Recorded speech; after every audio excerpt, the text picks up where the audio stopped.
Super കൺമണിയുടെ latest promo റിവ്യൂയിലേക്ക് എല്ലാവർക്കും സ്വാഗതം. അങ്ങനെ അലികയിലെത്തിയ വരുൺ കൺമണിയെ അന്വേഷിക്കുന്നുണ്ട്. ഇതേസമയം വിദ്യ വരുന്നുണ്ട് കേട്ടോ. വിദ്യയാണെങ്കിൽ വീണ് കിട്ടിയ അവസരം മുതലാക്കാൻ തന്നെ തീരുമാനിക്കുകയാണ്. വരുണിനെ ഇളക്കാൻ വേണ്ടി അപ്പോൾ അറിഞ്ഞില്ലേ എന്ന് പറഞ്ഞ് വിദ്യ വരുണിനോട് ആ കാര്യം പറയാണ് കേട്ടോ.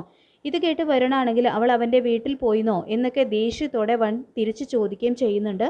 അങ്ങനെയാണ് കേട്ടതെന്നൊക്കെ പറഞ്ഞുകൊണ്ട് വിദ്യ വീണ്ടും ഓരോന്ന് പറഞ്ഞു കൊടുക്കുന്നുണ്ട് കേട്ടോ കൺമണിയെക്കുറിച്ച്. ഇതൊക്കെ കേട്ട് ദേഷ്യത്തിൽ ഇവിടെ അടങ്ങി ഒതുങ്ങി നിൽക്കാൻ അവളോട് പറഞ്ഞേക്ക്, അല്ലെങ്കിൽ തീർത്ത് കളയും ഞാൻ എന്ന് പറയാനും പറയുന്നുണ്ട് കേട്ടോ വരുൺ. ഇതൊക്കെ കേട്ട് വിദ്യയ്ക്ക് ശരിക്കും ദേഷ്യം വരികയാണ്. ഇതേസമയം ഇതൊക്കെ കണ്ടുകൊണ്ട് അമ്മായിമാർ അങ്ങോട്ടേക്ക് വരുന്നുണ്ട് കേട്ടോ. അമ്മായിമാരാണെങ്കിൽ വിദ്യയോട് എന്തിനാ വിദ്യ മേഡം ഇങ്ങനെയൊക്കെ പറയുന്നത്, കൺമണി നല്ല കാര്യമില്ലേ ചെയ്യുന്നത്, കൃപാമേഡത്തെ നോക്കാനല്ലേ പോയിരിക്കുന്നത് എന്നൊക്കെ പറയുന്നുണ്ട്. വരുണിനോട് വരുൺമോൻ ഇങ്ങനെയൊന്നും കൺമണിയോട് പെരുമാറരുത്, അവളൊരു പാവമല്ലേ എന്നൊക്കെ ചോദിക്കുന്നുണ്ടെങ്കിലും വരുൺ വീണ്ടും അവരോടും ദേഷ്യപ്പെടുമ്പോൾ മോൻ സൈക്കോയാണോ എന്ന് സുലോചന തിരിച്ചു ചോദിക്കുകയാണ് കേട്ടോ. പിന്നീട് കൃഷി കൊണ്ടുവരുന്നുണ്ട് കേട്ടോ കൺമണിയെ വീട്ടിലേക്ക്. കൺമണിയെ കണ്ട ആൻറ്റിയമ്മ ഒന്ന് കെട്ടിപ്പിടിക്കുന്നുണ്ട്. കൺമണിയെ ആൻറ്റിയമ്മയ്ക്ക് വല്ലാത്തൊരു ഇഷ്ടമൊക്കെ വന്നിട്ടുണ്ട് കേട്ടോ. എന്താണെന്ന് വെച്ചാൽ പല സന്ദർഭങ്ങളിലും ആ കുടുംബത്തെ പല ആപത്തുകളിൽ നിന്നും രക്ഷിച്ചത് കൺമണിയാണല്ലോ, അതുകൊണ്ട് തന്നെ. അപ്പോൾ അവൾ അവിടെ നിന്ന് കഴിഞ്ഞാൽ കൃപ വേഗം ആപത്തിൽ നിന്നും രക്ഷപ്പെടും എന്നുള്ളൊരു വിചാരവും ആൻറ്റിയമ്മയ്ക്കുണ്ട്.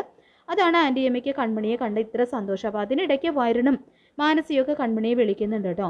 വരുൺ ഫോൺ ചെയ്യുമ്പോൾ അവൾ അത് അറ്റൻഡ് ചെയ്യുന്നില്ല.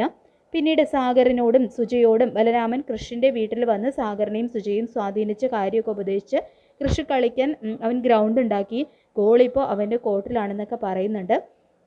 അവൻ്റെ ആ കള്ളത്തരങ്ങളൊക്കെ ഞാൻ പൊളിച്ചെടുക്കും, എന്നിട്ട് അവൻ്റെ ഫ്രോഡ് പരിപാടിയൊക്കെ നിങ്ങളുടെ മുന്നിൽ ഞാൻ തുറന്നു കാണിക്കും എന്നൊക്കെ പറയുന്നുണ്ട് കേട്ടോ. കൺമണിയാണെങ്കിൽ കൃപയെ കാണാൻ പോവാണ്. കൃഷ്ണൻ്റെ വീട്ടിൽ വന്ന ഉടനെ ആകെ സങ്കടത്തോടെ കൃപയുടെ അരികിലിരിക്കുന്ന കൺമണിയുടെ കയ്യിൽ കൃപയുടെ കൈ വന്നിങ്ങനെ പിടിക്കുന്ന പോലെയൊക്കെ വന്ന് തൊടുകയാണ് കേട്ടോ.